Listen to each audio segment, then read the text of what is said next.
Hello students, આપણે પરમાણુ રચના પાઠની અંદર ઇલેક્ટ્રોન રચનાનો ભાગ 1 કમ્પ્લીટ કર્યો અને આજે ભાગ 2 તરફ જઈ રહ્યા છીએ. પરમાણુમાં ઇલેક્ટ્રોનની ગોઠવણી કેવી રીતે થાય એ ભાગ 1 માં શીખવાડેલું છે. જો તમે આજના લેક્ચર પહેલા એને જોયું નથી તો ડિસ્ક્રિપ્શનની અંદર મેં તેને લિંક મૂકેલી છે. લિંકને ક્લિક કરશો એટલે તમને પાર્ટ 1 જોવા મળશે. બરાબર, અથવા આ ચેનલના પ્લેલિસ્ટમાં જશો તો પણ તમને જોવા મળશે. આપણે અગાઉ એવી વાત કરી હતી કે જે પરમાણુનો પરમાણુ ક્રમાંક 3 થી માંડીને 10 હોય તો તેના માટે હિલિયમ 2s2p યાદ રાખો અને તે મુજબ તેની ઇલેક્ટ્રોન રચના કેવી રીતે કરવી એ તમને શીખવાડ્યું છે. ક્લિયર? ઓકે. પછી જેનો પરમાણુ ક્રમાંક 11 થી 18 સુધી હોય તો તેને નિયોન 3s3p તરીકે યાદ રાખો. જેનો પરમાણુ ક્રમાંક 19 થી 30 સુધી હોય એના માટે યાદ રાખો આર્ગન 3d4s. બરાબર. પછી 31 થી 36 માટે અલગ યાદ રાખાઈશ, પણ અત્યારે આટલું યાદ રાખીશું. અહીંયા લખું છું 1 અને અહીંયા લખું છું 2. જો મારે 19 થી માંડીને 36 સુધીનું પૂરેપૂરું કામ કરવું છે તો હું આવું કરીશ કે આર્ગન 3d 4s અને 4p. એટલે તમારે માનો કે આને યાદ રાખવું નથી અને માત્ર આ યાદ રાખો તો 19 થી 36 સુધીની ઇલેક્ટ્રોન રચના તમને આસાનીથી આવડે. યાદ કેવી રીતે રાખીશું? અહીં જેમ 1 અને 2 લખેલા છે તો તમારે શું કરવાનું? અહીંયા 1, અહીંયા 2 અને અહીંયા 3. એનો મતલબ શું કે પહેલા એક નંબર 4s ને આપ્યો એટલે કે 4s કક્ષકમાં પહેલા ઇલેક્ટ્રોન ભરવાના. 4s કક્ષકમાં 2 ઇલેક્ટ્રોન ભરાઈ જાય ત્યાર પછી પણ જો તમારી પાસે ઇલેક્ટ્રોન છે તો 3d માં આવે. 10 સુધી ઇલેક્ટ્રોન d કક્ષકમાં આવે. d કક્ષકમાં 10 ઇલેક્ટ્રોન ભરાઈ જાય ત્યાર પછી પણ જો તમારી પાસે ઇલેક્ટ્રોન છે એટલે કે 31, 32, 36 સુધી તો 4p માં ઇલેક્ટ્રોન આવે. એટલે મારી સલાહ એ છે એક આ યાદ રાખો, એક આ યાદ રાખો અને એક આ યાદ રાખો એટલે તમારા 3 તબક્કા પૂરા થાય. અત્યારે હું આને લઈ રહ્યો છું એ આનો જ એક ભાગ છે. આ જે તત્વોના નામ મેં લખેલા છે એ તત્વોનું નામ છે સંક્રાંતિ તત્વો.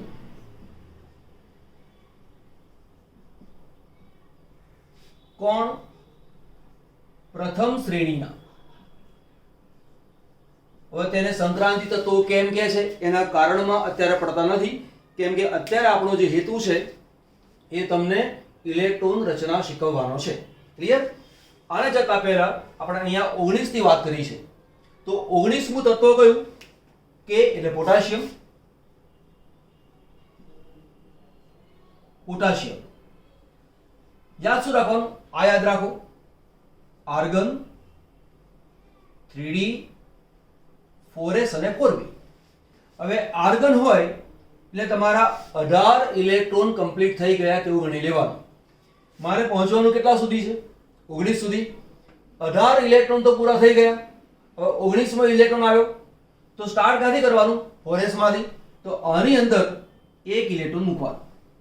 એટલે 19 પૂરા થઈ ગયા. મારે આને દર્શાવવાની જરૂર છે નહીં. એટલે આર્ગન કોર 4s1 એ તેની રચના થાય. મનમાં થાય કે સાહેબ તો પછી 3d અને 4s 4p એવું લખ્યું કેમ? એનું લખવાનું એ હેતુ છે કે આપણને 19 થી માંડીને 36 સુધીના તમામ પરમાણુઓની ઇલેક્ટ્રોન રચના બહુ સારી રીતે આવડે એટલા માટે કામ કરેલું છે. ક્લિયર? ઓકે. પછી છે કેલ્શિયમ. કેલ્શિયમ એના માટે પણ લખું છું આર્ગન 3d 4s અને 4p. આર્ગન એટલે કેટલા?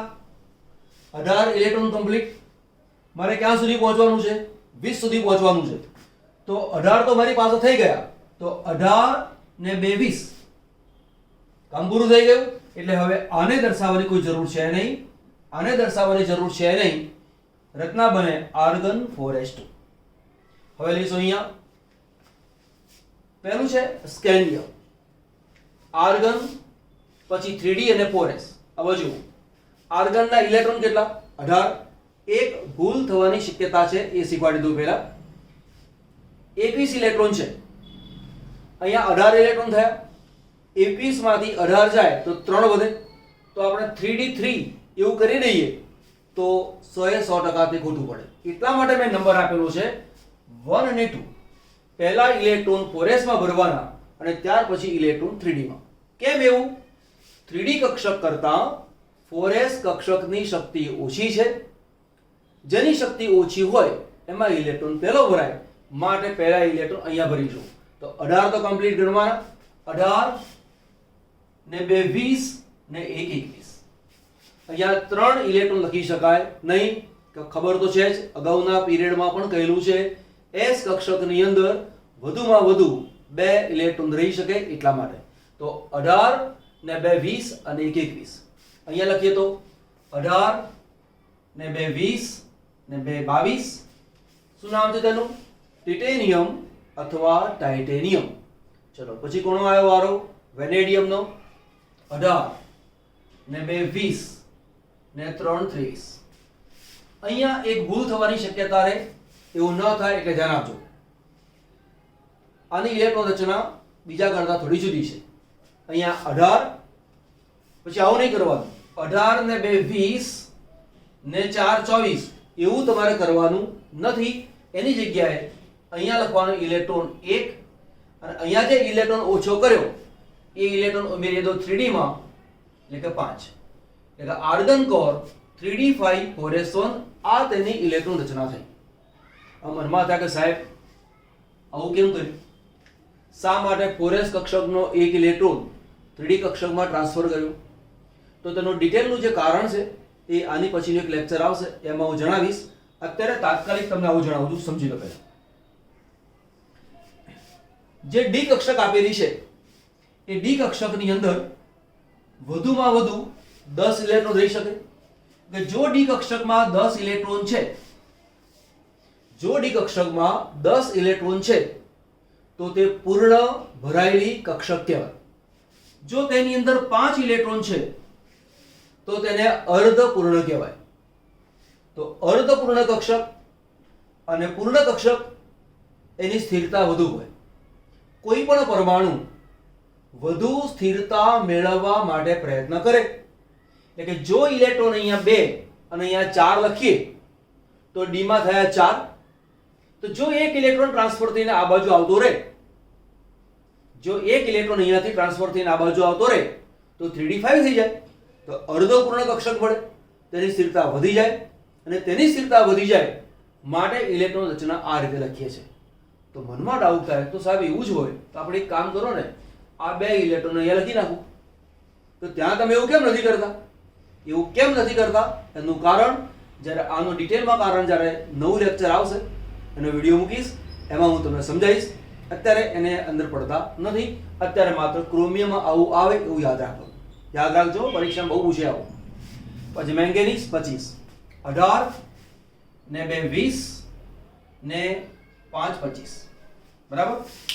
પછી આગળ લઈએ 18 2 20 ને 6 26. બિલકુલ સિમ્પલ છે. 18 ને 2 20 ને 7 27, 18 ને 2 20 ને 8 28. હવે અહીં બાજુ જો ધ્યાન આપજો, અહીંયા 18 ને 2 20 ને 9 29 એવું આપણે કરતા નથી. એની જગ્યાએ અહીંયા લખવાનો 1 અને અહીંયા જે ઓછો કર્યો એ ઇલેક્ટ્રોન ઉમેરી દો 3d માં, તો કે 3d10. કેમ એવું? એટલા માટે કે જો d10 રચના હશે તો તેની સ્થિરતા વધે છે. સ્થિરતા વધે એટલા માટે ઇલેક્ટ્રોન 4s કક્ષકમાંથી ટ્રાન્સફર થઈને 3d માં આવશે. તો કોપર અને ક્રોમિયમ આ બંનેની ઇલેક્ટ્રોન રચનાને તમારે અલગથી યાદ રાખી મૂકવાની. પછી ઝિંક 18 ને 2 20 ને 10 30 આ તેની ઇલેક્ટ્રોન રચના થઈ.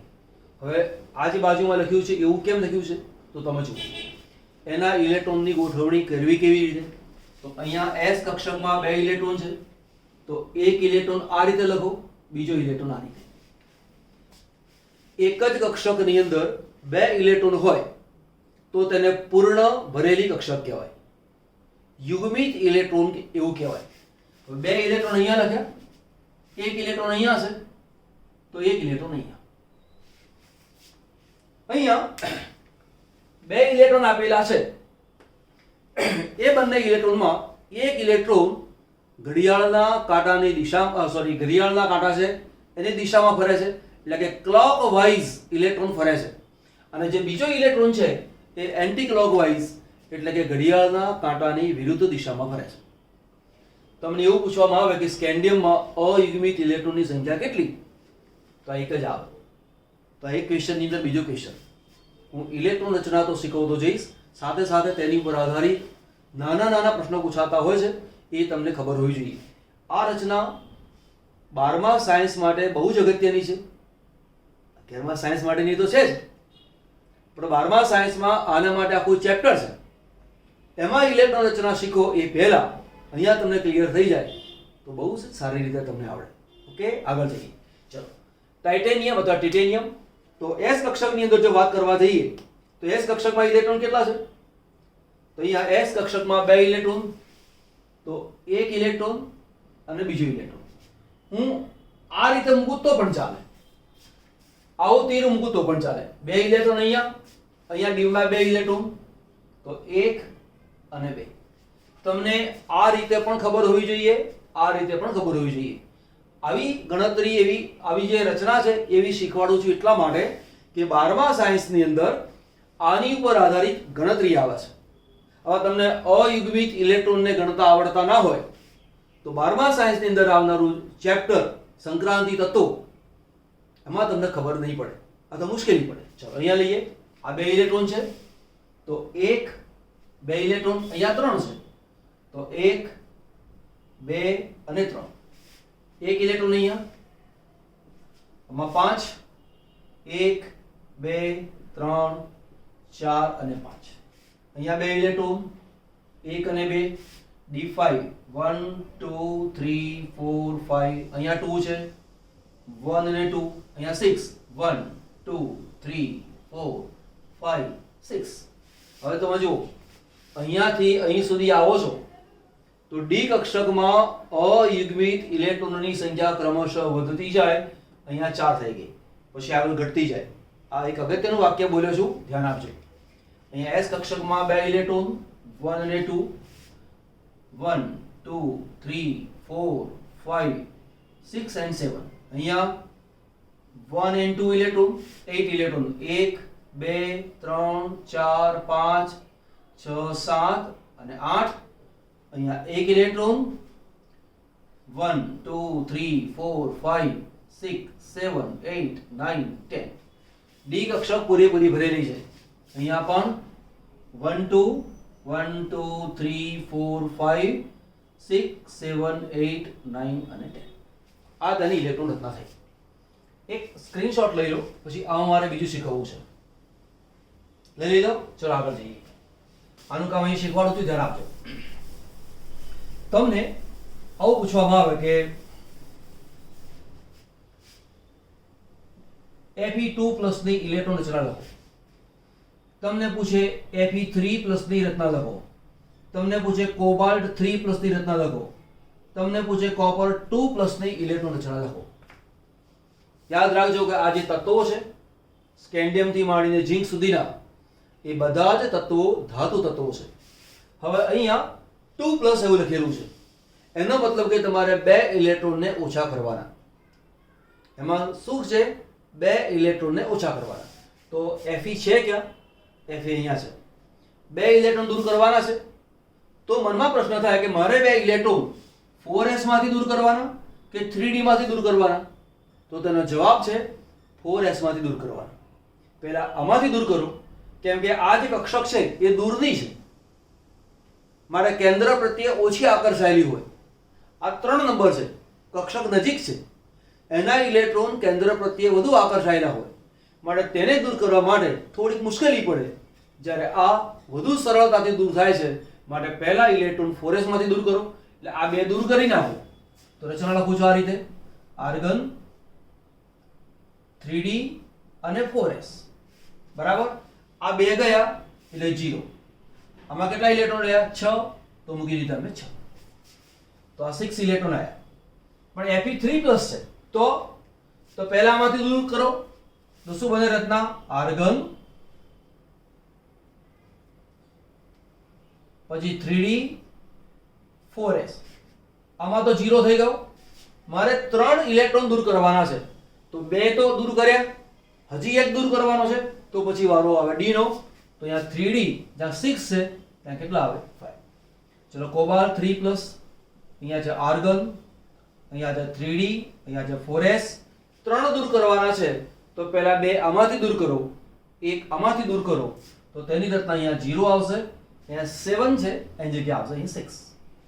Cu2 પ્લસ આર્ગન 3d4s, તો 4s કોપર છે, આ બે દૂર કરો. હવે અહીંયા તો એક જ છે ઇલેક્ટ્રોન, મારે 2 દૂર કરવાના છે, કઈ વાંધો નથી. આમાંથી પહેલા એક ઇલેક્ટ્રોનને દૂર કરો એટલે અહીંયા બની ગયું 0. એક ઇલેક્ટ્રોન આમાંથી દૂર કરો એટલે અહીંયા આવશે 9. પછી આની રચના આ પ્રમાણે લખવી હોય તો લખી શકાય. પછી એની ઉપરથી નક્કી કરી શકો છો કે કોના કેટલા અયુગ્મિત ઇલેક્ટ્રોન આવેલા છે તે. તો પહેલા આ કામ પૂરું કરી દઈએ, ત્યાર પછી આપણે 31 થી માંડીને 36 સુધીના તત્વોનું કામ કેવી રીતે થાય છે એ ચેક કરી દઈએ. બરાબર, નોંધ કરી લો. ચલો ફરી આપણે આગળ જઈએ.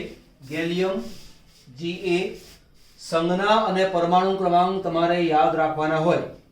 Gallium, germanium, arsenic, selenium, bromine અને ક્રિપ્ટોન. આપણે વાત કરેલી છે કે 19 થી 36 સુધી આવે તો આર્ગન 3d 4s 4p 1 2 3 આવું યાદ રાખવાનું. પહેલા ઇલેક્ટ્રોન અહીંયા આવે એ ભરાઈ જાય, પછી 3d નો વારો અને પછી 4p નો વારો. તો આપણે અહીંયા આર્ગનના 18 ઇલેક્ટ્રોન થઈ ગયા. તો 18 ને 2 20 ને 10 30 અને 1 31. સાવ સિમ્પલ. 18 ને 2 20 ને 10 30 ને 2 32. 18 2 20 10 30 અહીંયા 3. માત્ર p કક્ષકની અંદર એક એક ઇલેક્ટ્રોન ઉમેરાતો જશે. અહીંયા 2, અહીંયા 10, અહીંયા આવશે 4, અહીંયા 2 10, અહીંયા આવશે 5 2 10 અને આવશે અહીંયા 6. માની લો કે તમને આવો પ્રશ્ન પૂછવામાં આવે છે કે Ga+1 એની ઇલેક્ટ્રોન રચના લખો, તો શું કરવાનું? આ ઇલેક્ટ્રોન લખવાનો નહીં, એટલે તમારે આને કેન્સલ ગણી અને બાકીનો ભાગ આટલો રાખવાનો. તમને એવું પૂછે કે બ્રોમિન Br- માં ઇલેક્ટ્રોન લખો, ઇલેક્ટ્રોન રચના લખો. જો માઇનસ લખેલું છે તો એક માઇનસ છે એનો મતલબ એવો થયો એક ઇલેક્ટ્રોન તમારે વધારે કરવાનું. એટલે 35 છે એની જગ્યાએ શું કરવું પડે? 36. તો તે સંજોગોમાં અહીંયા એક ઇલેક્ટ્રોનને વધારવાનો.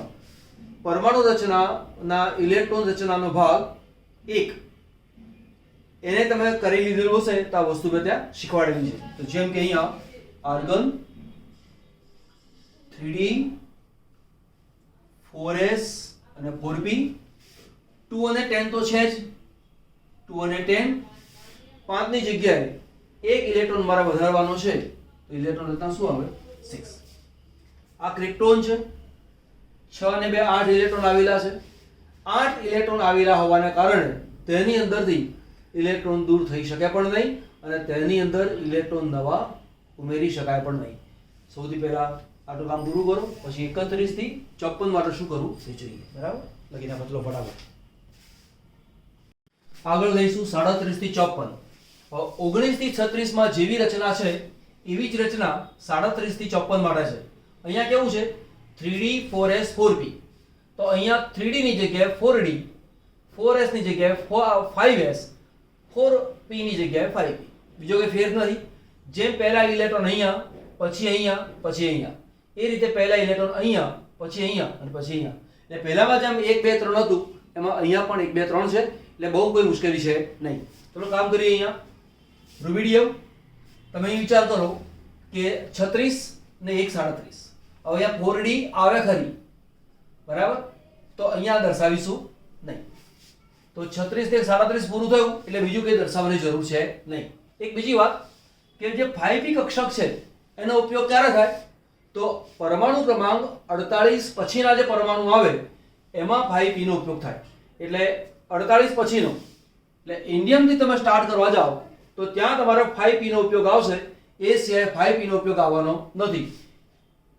4d 5s અને 5p આવું લખ્યું કરું, પરંતુ 5p નો ઉપયોગ હમણાં આવશે નહીં.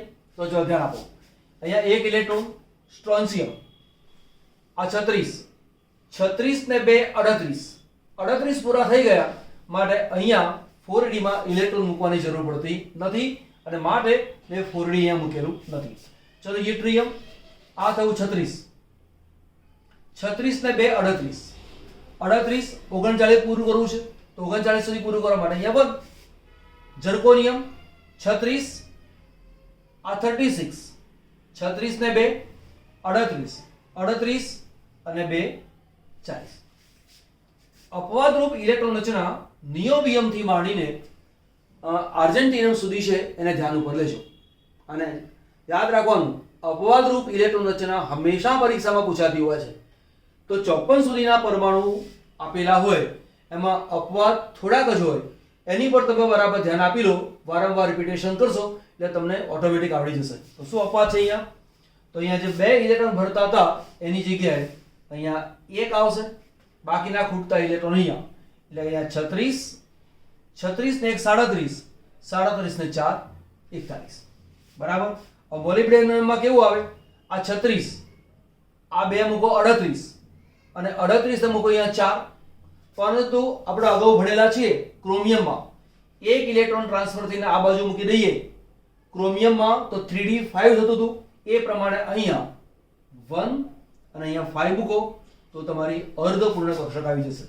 ટેકનિશિયમ 36 ને 38, 38 ને 5 43, અહીંયા પણ d5 રચના, અહીંયા પણ d5 રચના. રૂથેનિયમમાં એવું નથી, અહીંયા માત્ર 1 ઇલેક્ટ્રોન છે. આ 36 ને 1 37, 37 ને 7 44. અહીંયા આ 36, અહીંયા 1 37, 37 ને 8 45. Palladium S કક્ષકમાં 0.